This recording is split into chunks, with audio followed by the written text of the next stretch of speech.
James Grande, welcome into the MLB DFS Playbook podcast here for Tuesday's 14-game main slate.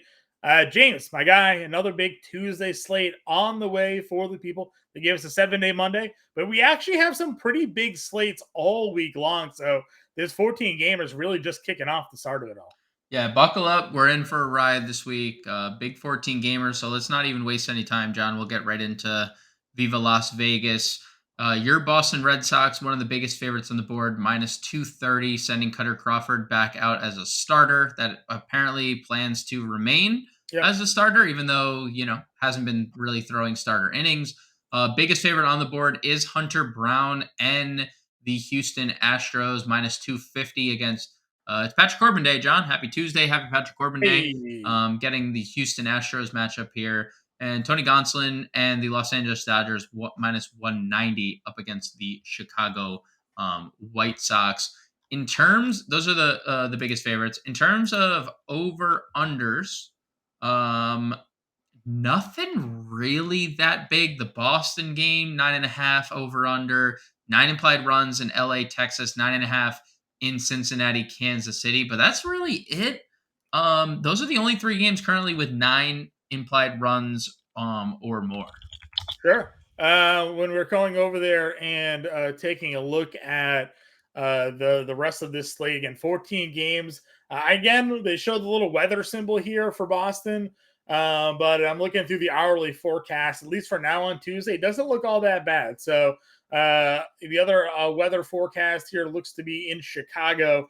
Trying to pull out that right now as we speak to see if we'll have any significant potential rain impacts for that game. Tuesday weather in Chicago. Yeah, it is going to be a wet one. It looks like we got about a 40 to 50% chance of rain, a high of 75% in the late afternoon to early evening. So maybe this one is a delay. We're looking at rain starting at noon, rolling all the way through 9 p.m. according to weather.com. So maybe this clears out. Maybe it misses that part of Chicago where the stadium is. So definitely pay attention to the weather reports as we get along a little bit later in the day with that Chicago game with Pittsburgh, Chicago, because that one could be impacted by a little bit of wet weather. So that said, let's go on over to the pitching position here, James. Let's talk about our favorite pitchers for tonight's slate. You mentioned that Hunter Brown is your top pitcher here, but we've been discussing the Nationals and their recent successes against right-handed pitching.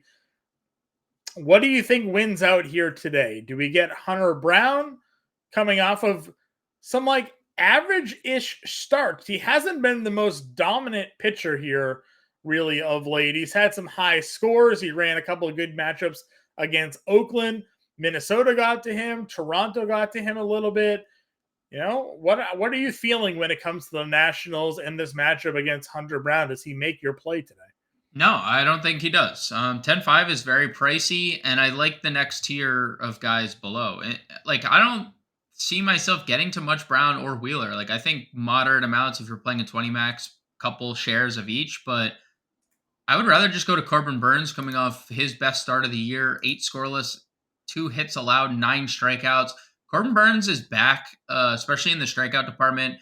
Only 1 start in his last 7 has he had less than 5 strikeouts, which has been a glorious sight to see. That's the Corbin Burnes of old. The pitch count is back for Corbin Burnes after, largely throwing high 80s, low 90s. Yeah. It's now 110, 196 in 3 straight starts. And I think that's directly correlated to him just pitching well.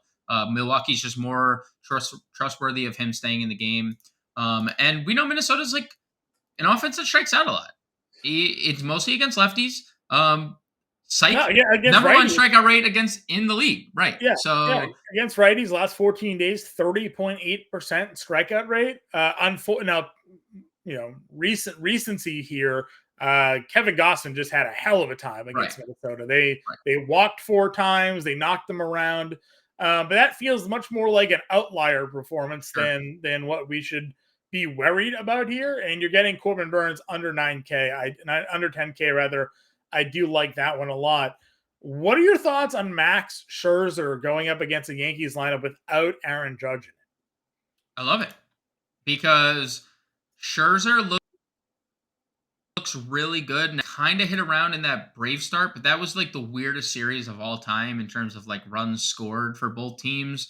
And he Yeah. still had 10 strikeouts. Like Right. he looks pretty dominant in the strikeout department, 8, 9, 10. And I mentioned it going into that Atlanta start.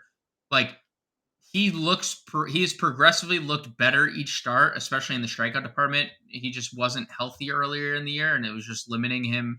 Right. But he looks Over healthy 100 pitches again. in 3 straight. Great. Yeah, it just 5 runs against a really tough Braves offense. Like it happens. And the Yankees offense is in complete shambles. The Red Sox shut them down all weekend.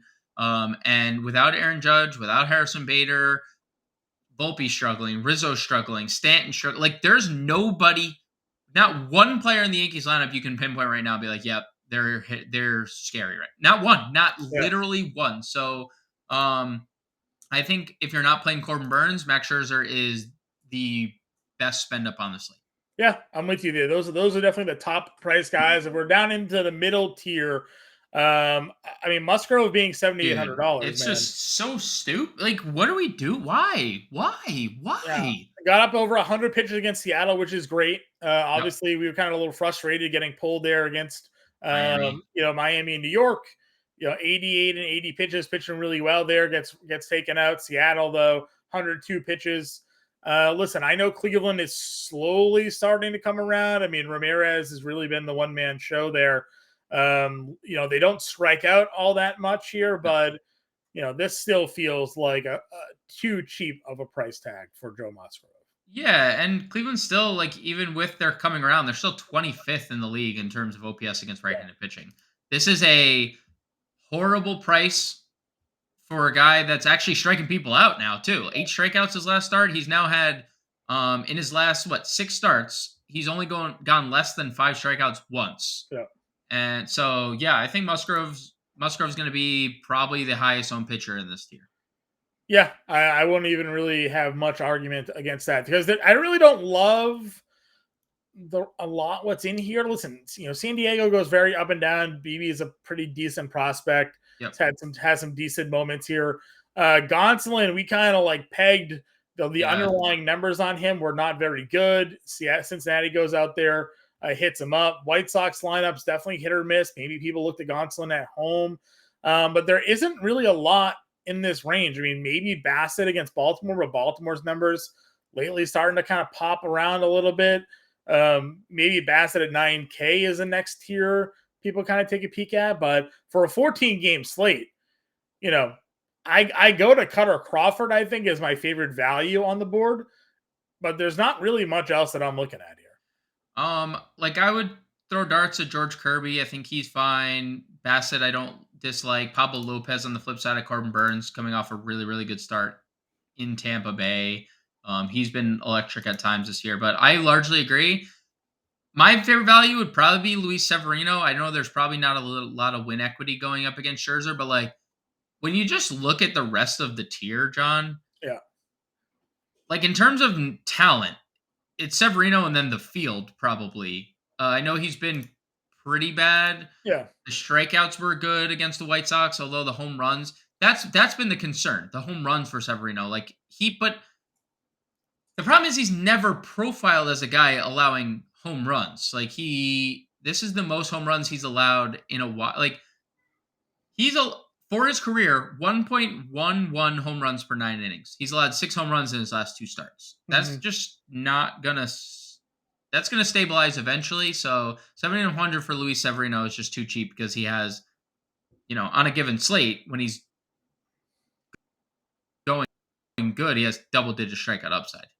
Yeah, that's fine. I would agree with you. The Mets, Noel Pete Alonso right in that lineup, so definitely something. Plus, the Mets have guys that are better against lefties. Some of their power hitters better against lefties there. So I agree. I agree with you there.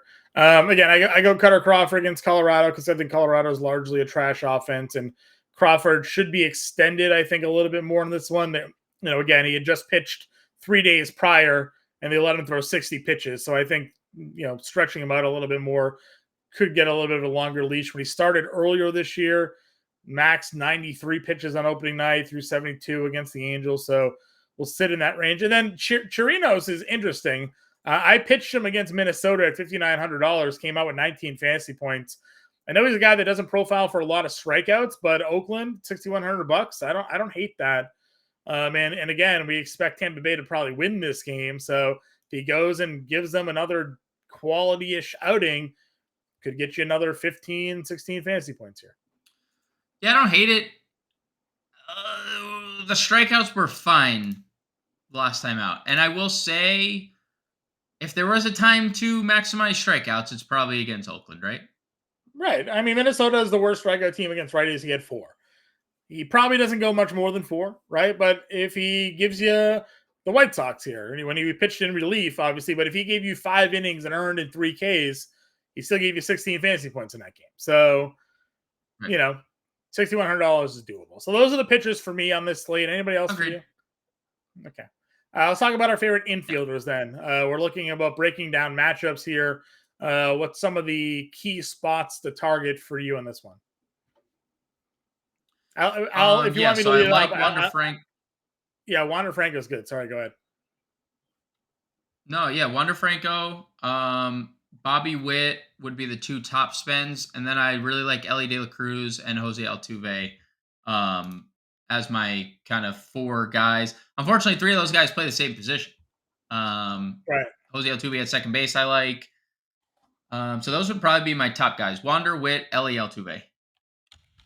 Okay, yeah, I definitely like those guys there. Ellie, of course, every slate is going to be the top play, I think, for most of the time. But up to $4,700 already kind of shows that there is DraftKings is taking notice, right? DraftKings is taking notice of the Ellie talent. He gets Jordan Lyles, big home run potential here.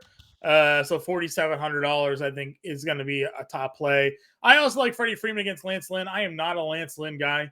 Sure. I get a lefty versus Lynn here. He's $6,300. It certainly is much, but 3 homers and 2 stolen bases now for Freddie Freeman's gonna steal 20 bags this year? Is this really what we're doing with Freddie Freeman? Maybe. So I super expensive, but I'm big on Freeman. I like Ellie for sure. In those spots, especially at the top here. When it comes to infield positions, there I was also kind of a fan again of going back to Tampa Bay. Tyler Walls hammers lefties. Isaac Paredes hammers lefties. You mentioned Wander Franco hits lefties really well. So Tampa will once again be one of my favorite stacks of the night. Walls and Paredes are sort of a mid-tier plays at $4,400 and $4,200, but go look at their splits.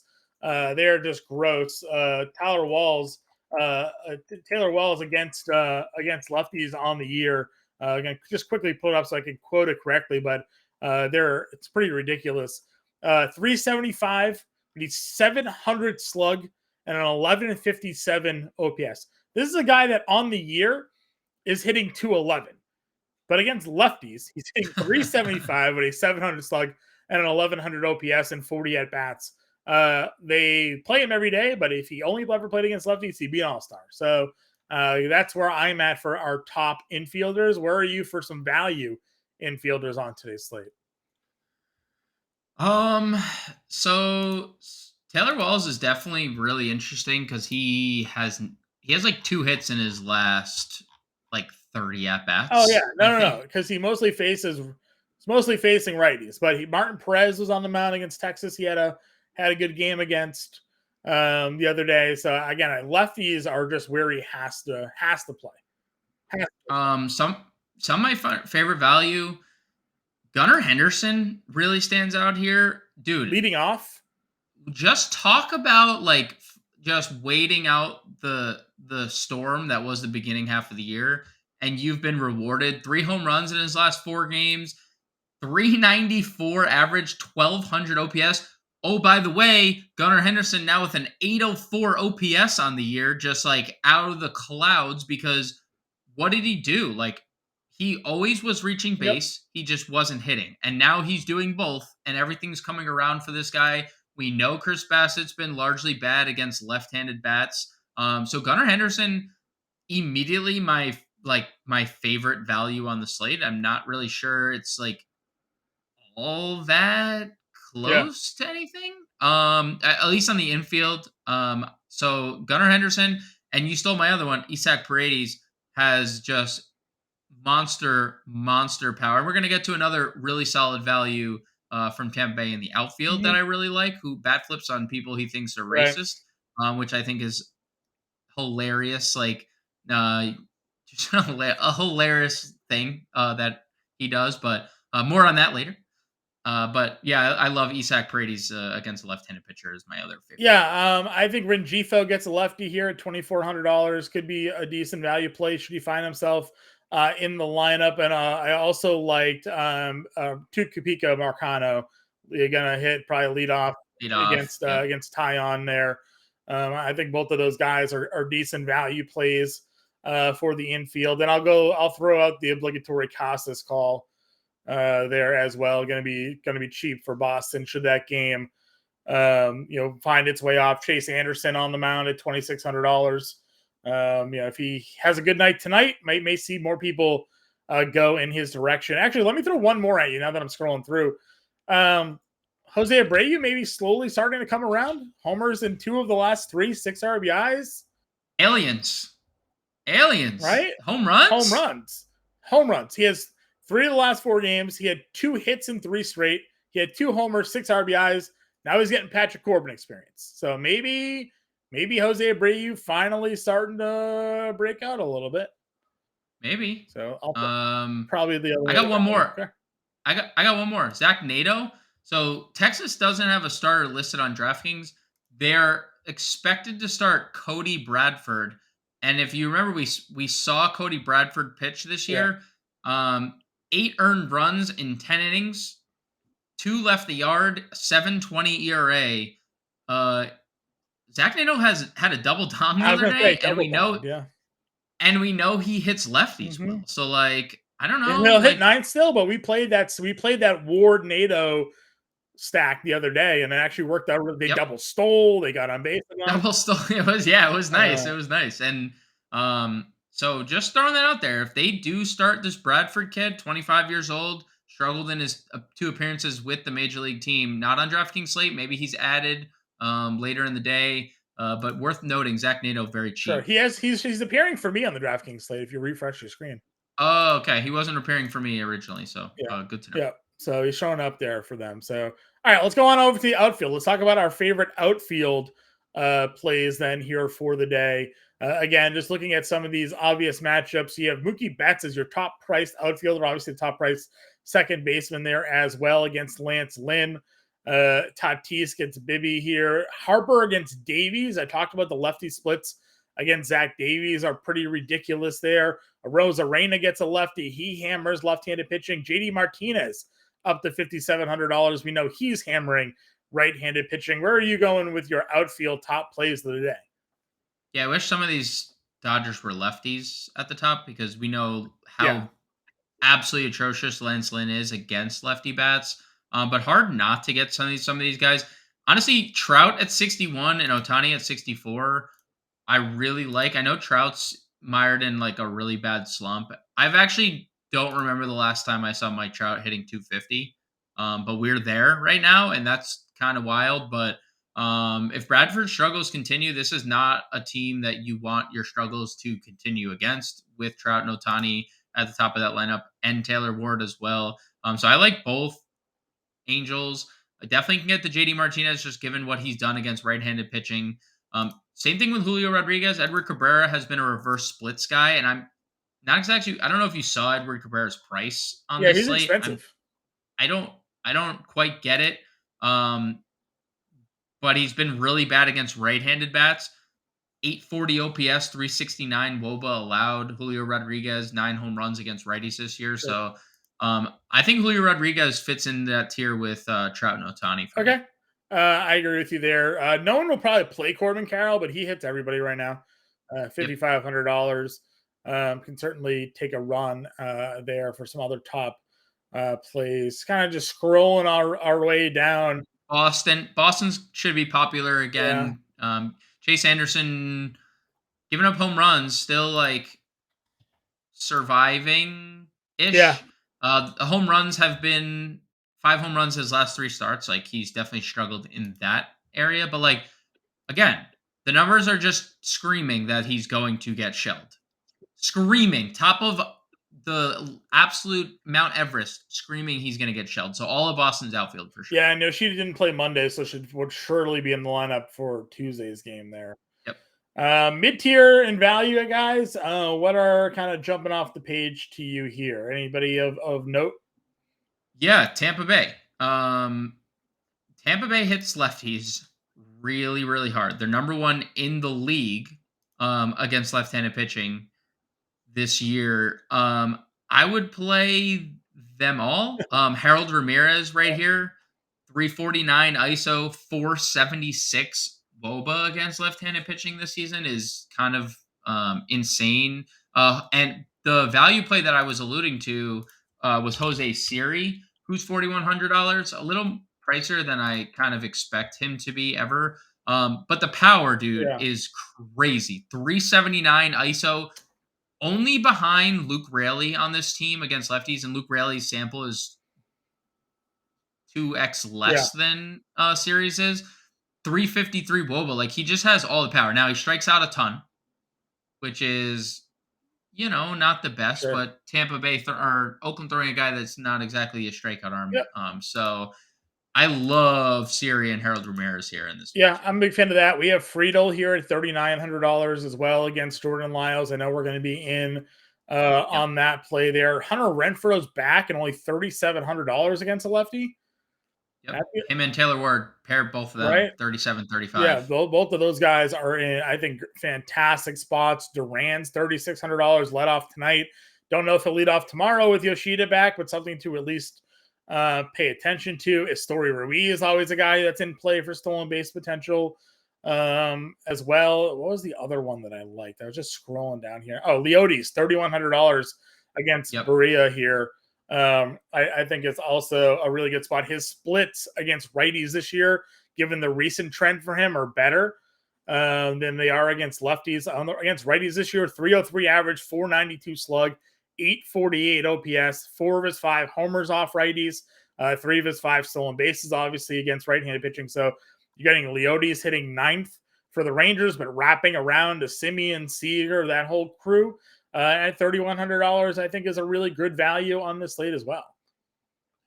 Yeah, I love that. Texas is going to be, I think Texas, not that largely popular because 14 games without cores, like nothing's going to like really stand out in terms of ownership.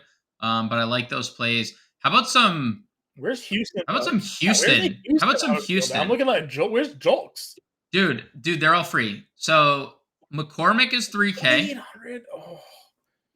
So you could play Dubois now in the outfield, 35, which I don't know why you would, because you could play McCormick 3K, you could play Julks 2,800, you could play Jake Myers 2,300, you could play any of those guys. Patrick Corbin against righties this year, 320 average allowed, 860 OPS, 370 WOBA. Myers 355 WOBA against left-handed pitching. Julks is actually not hitting lefties well. Does have a homer against them. He's got a 455 slug, which is higher than against righties, but the OPS is kind of trash. So yeah, 242 average. He's kind of has a lot of power. Chas McCormick, 365 WOBA against left-handed pitching. So 555 slug against lefties for him. Pretty good. Some pretty good value in Houston. We know that they're all going to play with Jordan out, right? And I also throw out Aaron Hicks, who continues to be really, really good. Some freaking how at 2,900. Chris Bassett's been really bad, dude. Ramon Laureano's $2,600. He continues to hit the ball really dude. Well. Back on the roids. Back on the roids. He stole a bag the other day. We talked about Will Benson on the Monday stream. We'll see if he comes around. But another lefty against Lyles, some power. He's $2,600. It's a 14-game slate. There's a lot of value. Manny Margot, just a dart throw against the lefty for Tampa Bay. Could be Joe Adell against the lefty. He homered in his recall there. His only game. Oh, he's optioned back down. Are they going to recall? Oh no, because Renfroe's back. That's why Adell got Renfroe back. They gave Joe Adell gave us a tease, hit a home run, and said peace. Right? Hayward homered the other day. Made Hayward against Lynn. You mentioned lefties there. Dude, lefties, yes. David Peralta, Hayward, they're both going to hit in like the middle of that lineup, like 5-6. That's what they hit. It's crazy that Peralta. I mean, Peralta's has been a really good hitter for a really Yeah. long time, so I'd be okay getting And there. then we have the 2K outfielder for Kansas City that got called up tonight, Blanco. Yep. He is 2K again. He had 47 stolen bases in 49 games at the AAA level this year. So it is literally absurd. Absurd. It's absurd. All right, we got a couple of minutes here, James. Do you want to run through some calls for you here? Yeah, sure. Let's do a home run call. Is going to be Mike Trout. I think Mike Trout's going to get off the schneid here. Top stack, I'm going to stick with the Angels against Bradford. I'm kind of all in there. My contrarian stack, because I don't think Houston's going to get a lot of love. I know Patrick Corbin's on the mound, but I don't think there's a lot of lust with Houston, given there's no Jordan. Like, you can't use Jordan. Mm-hmm. I'm going to go Houston as my contrarian stack.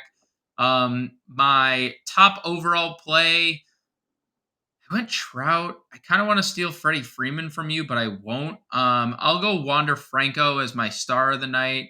And then my top value play, just pick and choose one of those Houston outfielders. I'm going to go Gunnar Henderson as my top value. Okay, I like that. Why don't you start making a lineup? I'll run through my my list here. My home run call for this evening, I'm going to go with Freddie Freeman. I mean, I think we kind of talked about that, right? Lefties against Lance Lynn, just doing a lot of damage here. My top stack of the night, I'm still going to go back to Tampa Bay, though. Love Tampa Bay in general, just an absolute monster play. I do think you can get to obviously the Dodgers here. I know Lynn worse against lefties and righties, but I do think the Dodgers always kind of play up there. My contrarian stack, I'm going to go Philly against Davies. I just think Zach Davies gets hit here. Another team that's a little bit expensive. For my value play here of the night, I mean, we went over some outfielders. I'm going to go Chas McCormick at 3K. I think that those power numbers, that slugging percentage against lefties, and Corbin just going back to being back to the pumpkin. Is this we're going to go there. And then my star of the night, I'll just run it back to Freeman. I just think he unloads on Lance Lynn. So let's get a lineup going. What do you got building for us here? So I went Burnes, Musgrove on the mound. And then I just have Freeman, Henderson, McCormick plugged. So only three. It's about $3,900 a play left. McCormick. Okay. Catcher, like, I'd be perfectly fine going to Connor Wong for the power numbers against Chase Anderson. Like, I think Boston would be smart to roll him out here. Shortstop. Ellie's expensive now. Did you want Gunnar at short or third? We could do either. I think depending on which route we prefer. Actually, no, let's do Nato at short. We like that call there. Yeah, hell yeah. Because yes, pay no more. $2,800. Taylor Ward or Renfroe as another outfielder. Yeah, I like Ward there because we'll connect with him there. $5,150 for a second baseman and an outfielder. Do you want to try to fit in Trout and then a $42 second baseman? Trout and then second baseman here. At this price, it's probably Merrifield or Frazier, or actually Bryson Stott to your lefties against Zach Davies. If you want to go Bryson Stott, yeah, that works. He's been 324 over his last 10 games. I like it. Okay, so there we go for a lineup here. Corbin Burnes, Joe Musgrove, Connor Wong, Freddie Freeman, Bryson Stott, Gunnar Henderson, Zach Nato, Chas McCormick, Taylor Ward, Mike Trout. A little Angel stack for everybody here. James and I will be back live at 5 o'clock Eastern with the live stream updates and everything going on. Feel free to get in the Discord if you're not already a member, faceline.com/allpro. Promo code MLB50, access to all of our DFS content on the site and on our premium Discord, plus 7-day free trial going on right now as well. James and I will be back later. Talk to you then.